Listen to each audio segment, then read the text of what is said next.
Have you ever been told you are too much? Too loud, too emotional, too intense, too different? What if the very thing they tried to silence in you is the exact thing God placed inside you on purpose? Let me tell you a story about a girl, a grandmother, and a candle that refused to die. In a small town where everyone spoke softly and smiled politely and never raised their voice above a whisper, there lived a 15-year-old girl named Zara. She was bright. She was passionate. She felt everything deeply and said everything honestly. When she laughed, the whole room heard it. When she cried without apology. When she believed in something, her whole body burned with it. But the world did not want her fire. Her teachers said she was too intense. Her classmates said she was too dramatic. Her friends told her to calm down, to speak softer, to stop being so much. Even her parents, who loved her, would say at the dinner table, "Zara, please, just be normal." Every word landed like water on a flame. And slowly, quietly, Zara began to shrink. She stopped raising her hand in class. She stopped laughing loudly. She stopped writing poetry in her journal because someone once told her it was too emotional. She edited her thoughts before speaking them. She rehearsed her smile in the mirror to make sure it wasn't too wide. She learned to become invisible. One afternoon, Zara's teacher returned her speech assignment with red ink across the top. Too passionate, too personal. Tone it down. Zara stared at the paper, then carefully erased half of her words. She rewrote the speech in someone else's voice. Safe, quiet, forgettable. That night, she sat on the edge of her bed and whispered to the ceiling, "What's wrong with me? Why can't I just be like them?" The silence that followed felt like an answer. The next weekend, Zara's mother took her to visit a woman named Nadia. She lived alone in a small stone house at the edge of town. She was 86 years old. Her hair was silver and wild. Her voice was low and steady. And in her window, day and night, a single candle burned. It had been burning for 26 years. Zara didn't want to go. She didn't want to sit with some old woman and drink tea and pretend to listen to advice she didn't ask for. But her mother insisted. When they arrived, Nadia was sitting in a rocking chair beside the window, watching the flame. She didn't turn around when they entered. She simply said, "Sit down, child. I've been expecting you." Zara sat across from her, arms folded, eyes down. Her mother left them alone. For a long time, neither of them spoke. The only sound was the wind outside, pressing against the glass, and the soft flicker of the candle. Finally, Zara broke the silence. "My mom thinks you can help me." "Help you with what?" Nadia asked, still watching the flame. "I don't know. I guess I'm too much, too loud, too emotional. Everyone keeps telling me to calm down, to be quieter, to stop feeling so much." Nadia didn't respond immediately. She let the words sit in the air between them like smoke. Then, without looking away from the candle, she said, "Let me tell you about this flame." Zara glanced at the window. The candle was small, golden, steady. It looked ordinary. 26 years ago, Nadia began, "I lit this candle the night I finally spoke again after 30 years of silence." Zara looked up. 30 years? Nadia nodded slowly.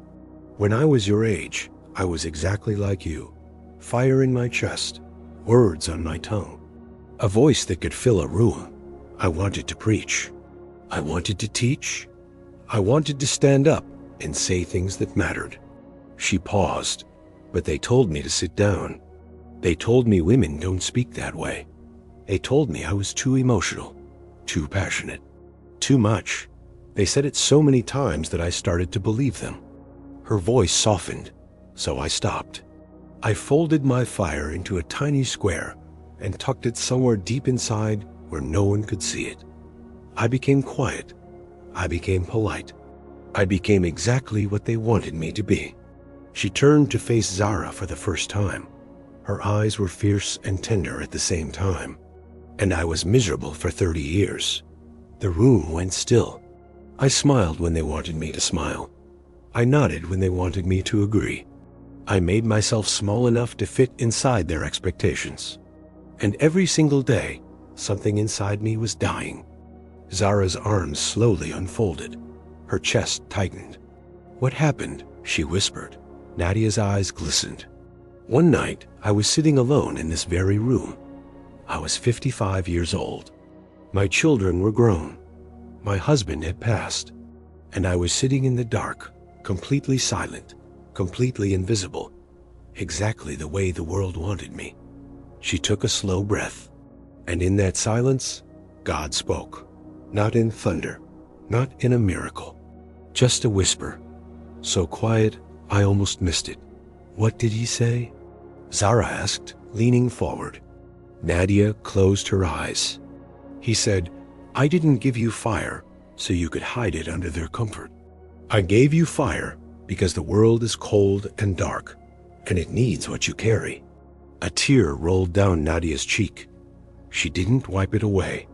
That night, I opened my mouth and prayed out loud for the first time in 30 years. My voice cracked, my hands shook, but the words poured out of me like water breaking through a dam. Every word I had swallowed, every sermon I had silenced, every truth I had buried. She pointed to the candle in the window. "I lit this candle that night, and I made a promise to God. This flame will not go out. Not because I am strong, but because He gave me fire, and I refuse to hide it ever again." Zara stared at the small, steady flame. "But why the window?" she asked quietly. "The wind comes through the window. Wouldn't it be safer on the table?" Nadia smiled. "That's exactly what they told me.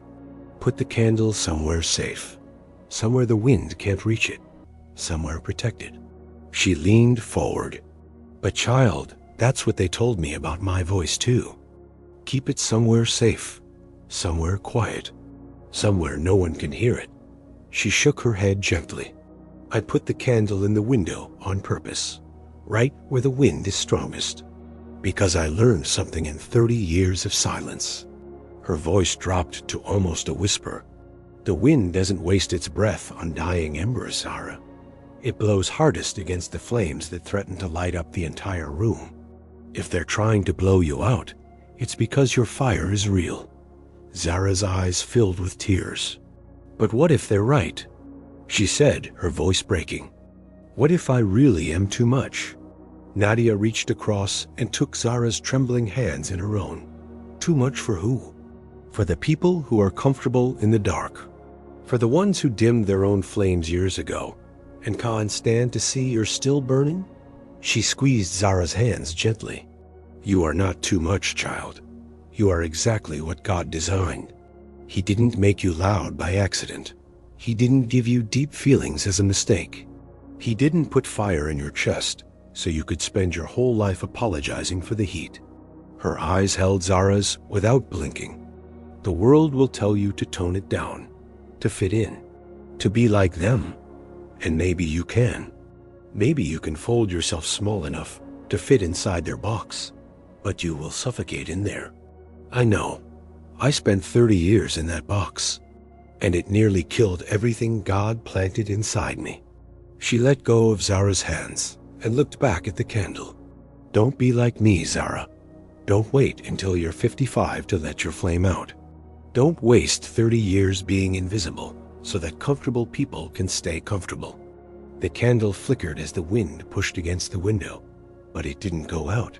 It never went out. "Burn, child," Nadia whispered. "Burn like God made you to burn. And if the wind comes, let it come. It will only make your flame brighter." That night, Zara went home and sat at her desk. She opened her speech assignment.